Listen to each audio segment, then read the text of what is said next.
Gentlemen, the most effective manipulation doesn't announce itself with cruelty or obvious control. It arrives wrapped in sweetness, disguised as affection, and presented as caring gestures that make you feel guilty for even questioning them. Some women have perfected the art of using kindness as a weapon, transforming what appears to be love into invisible chains that bind you before you realize you can't move freely anymore. These aren't always calculated attacks. Often, they're learned behaviors that women themselves don't fully recognize as manipulative. But whether conscious or unconscious, the impact remains the same. You find yourself controlled, confused, and convinced that resisting her sweetness makes you the bad guy.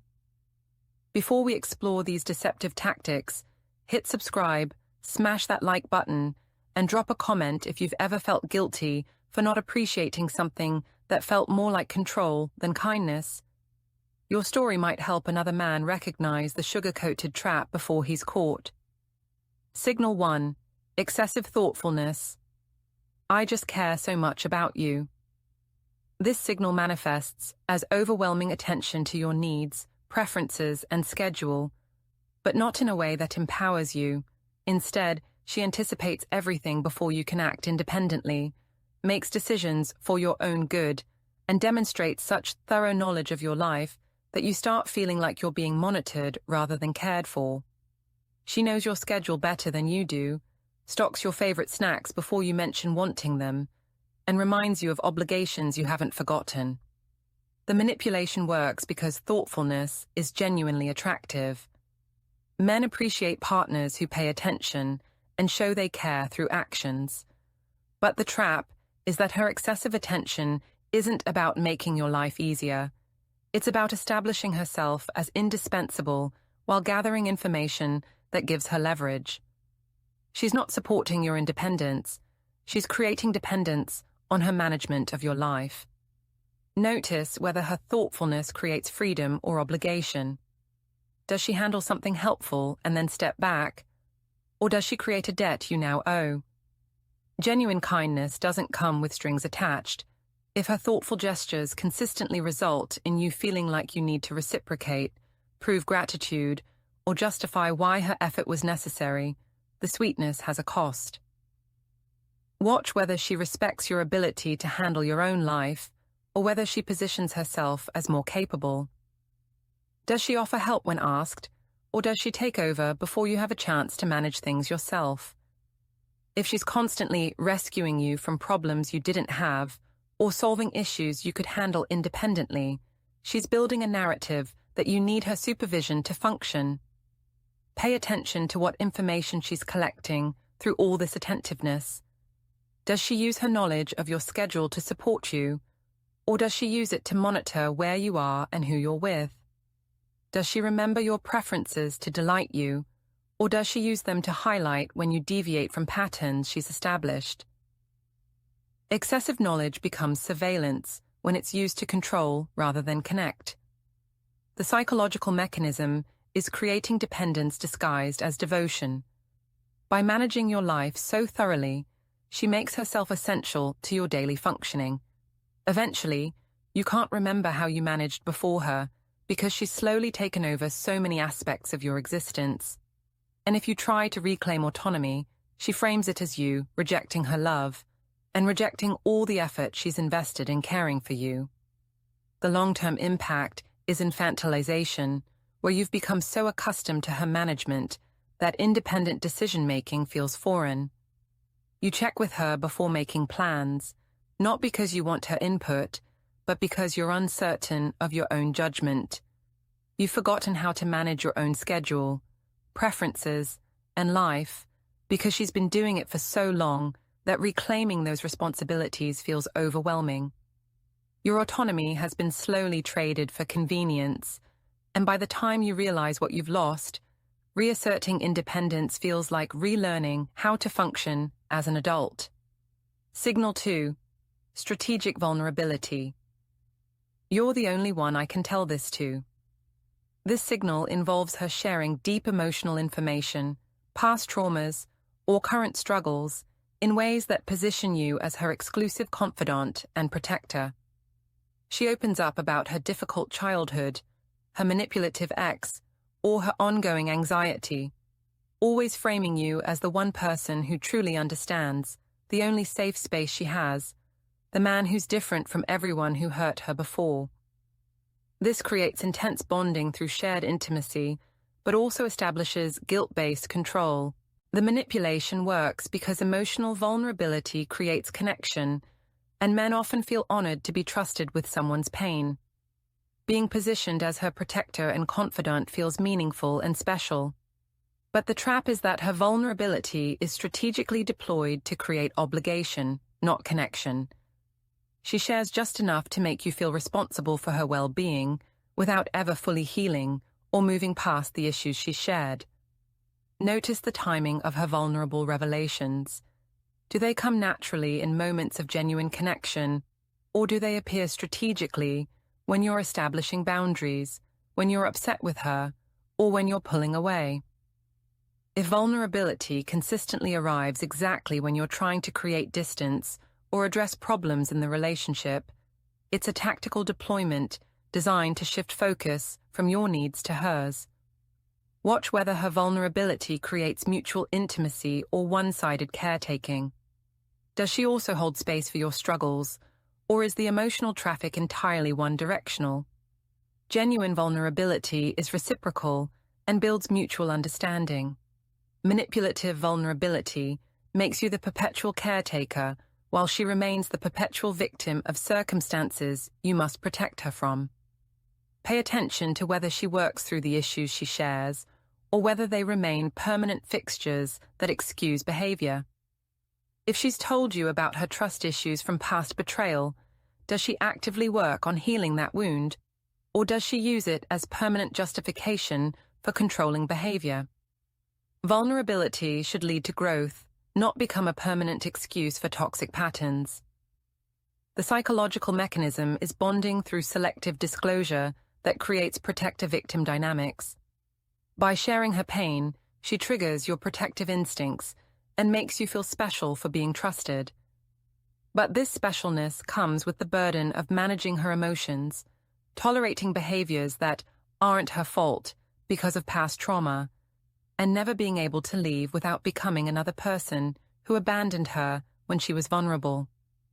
The long-term impact is emotional hostage-taking, where you can't address legitimate problems without being reminded of everything she's survived and how much she needs you.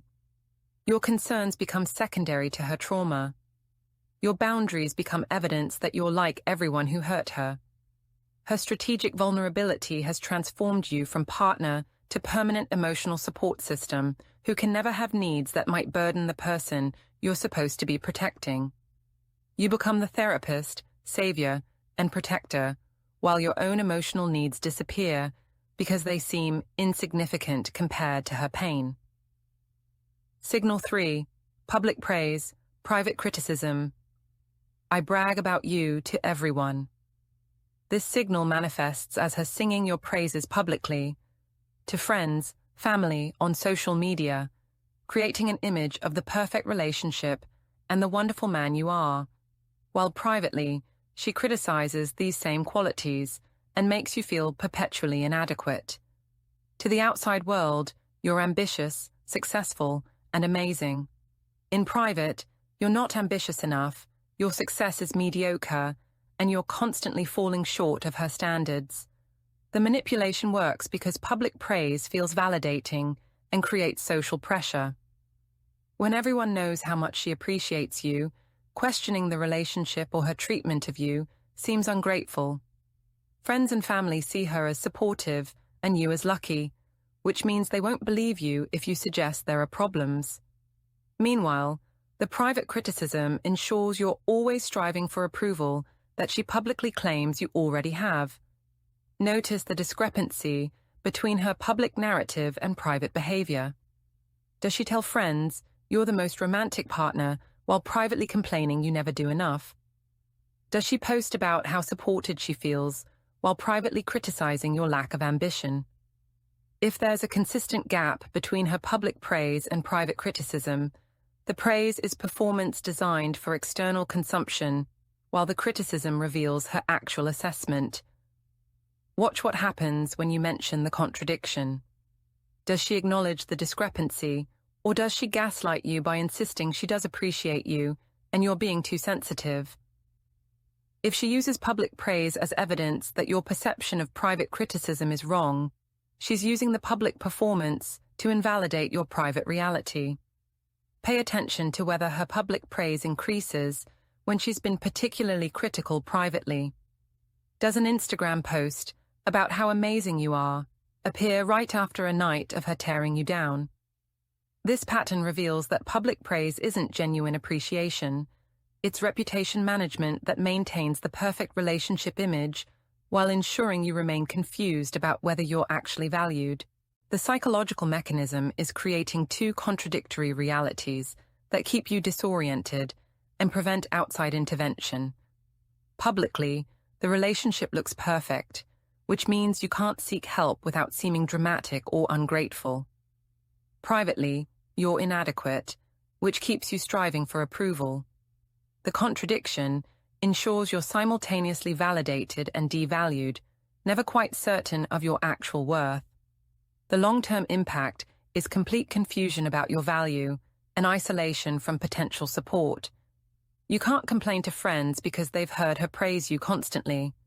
You doubt your own perceptions because her public statements contradict your private experience. You're trapped in a relationship where everyone thinks you're lucky while you feel miserable, and the public narrative she's created makes leaving look like you're abandoning someone who appreciates you. Meanwhile, you're performing the role of the appreciated partner publicly while privately feeling worthless, creating an exhausting double life where your reality and her presentation of reality never align. Signal 4. The gift trap.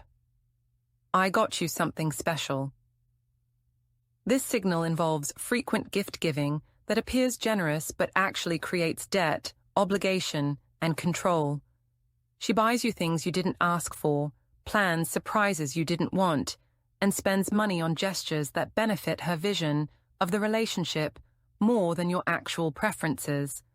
These gifts come with invisible price tags that you discover later when she references her generosity as proof of love you're failing to reciprocate, or as justification for demands you're expected to meet.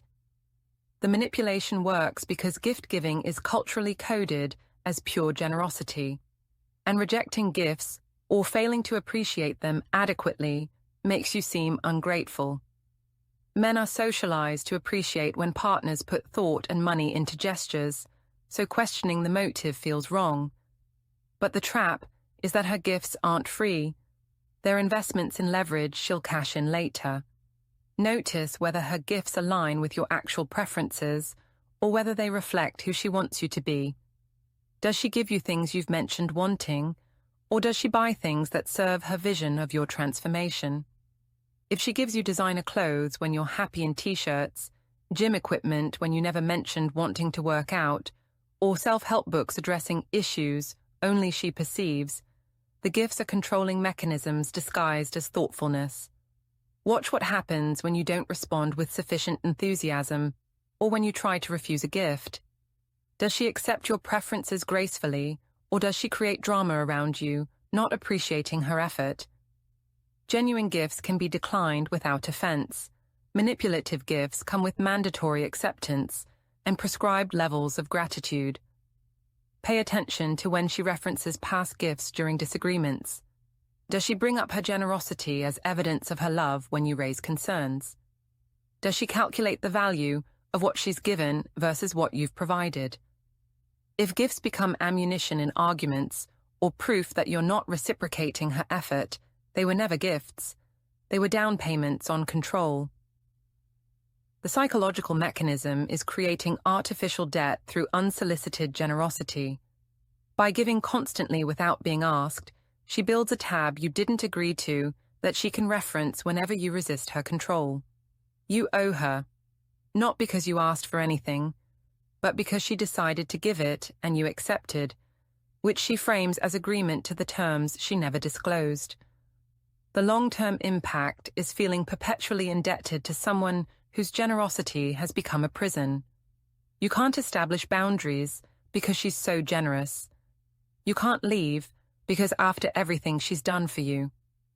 The gifts that seem sweet have accumulated into chains made of obligation, guilt, and debt you never agreed to incur but can't escape because accepting the gift created implicit agreement to repayment terms she sets. Every gift becomes another link in the chain, another thing she can reference when you try to assert yourself, another piece of evidence that you're ungrateful if you don't comply with her expectations. Signal 5. Manufactured sweetness after conflict. I'm sorry, let me make it up to you. This signal involves her becoming exceptionally loving, attentive, and sweet immediately after conflicts, especially ones where she was clearly in the wrong. The fight that was heading toward necessary resolution suddenly dissolves in a wave of affection, apologies, promises, and gestures designed to make you feel guilty for staying upset. Her sweetness isn't about genuine remorse. It's about preventing accountability and resetting the dynamic before real change has to occur. The manipulation works because men often want peace more than justice, and her return to sweetness feels like resolution. The relationship returns to feeling good, which makes continuing the conflict seem petty. But the trap is that nothing has actually changed. The pattern that caused the conflict remains intact. You've accepted sweetness as a substitute for accountability, and she's learned that sufficient affection can erase the need to address legitimate problems. Notice whether her post-conflict sweetness comes with behavior change or just emotional performance. Does she actually address the issue that caused the fight, or does she just make you feel better temporarily? Genuine apologies include acknowledgement of harm, understanding of impact, and commitment to different behavior. Manipulative sweetness skips accountability and jumps straight to make-up affection. Watch how long the sweetness lasts. Does her improved behavior continue, or does it evaporate within days as old patterns resume? If there's a predictable cycle where conflict leads to temporary sweetness, followed by return to problematic behavior, the sweetness is just part of the manipulation cycle, not genuine change. Pay attention to whether you're allowed to stay upset, or whether her sweetness comes with pressure to forgive immediately. Does she respect that trust rebuilding takes time, or does she become hurt and withdrawn if you don't instantly return to normal? If her sweetness becomes another problem you have to manage by performing forgiveness you don't feel, the sweetness is coercive. The psychological mechanism is using intermittent reinforcement, where the relationship alternates between conflict and intense sweetness. This creates trauma bonding, where the relief of returning to good times feels so powerful that you'll tolerate increasingly problematic behavior to avoid losing access to her sweetness. The periodic good times become so valuable that you'll accept worsening bad times. The long-term impact is learned helplessness, where you stop addressing problems because you've learned that conflict never leads to change, only to temporary sweetness, followed by resumed problematic behavior. You're trapped in a cycle where her worst behavior is always forgiven through sufficient sweetness, nothing ever improves, and you've become conditioned to accept emotional performance as substitute for actual change. The sweet version of her that appears after conflicts becomes the person you're constantly chasing while tolerating the problematic version who shows up the rest of the time. You've learned that raising issues only results in temporary improvement, followed by return to dysfunction, so you stop raising issues at all, accepting poor treatment because the brief periods of sweetness that follow confrontation have taught you that sustained change is impossible.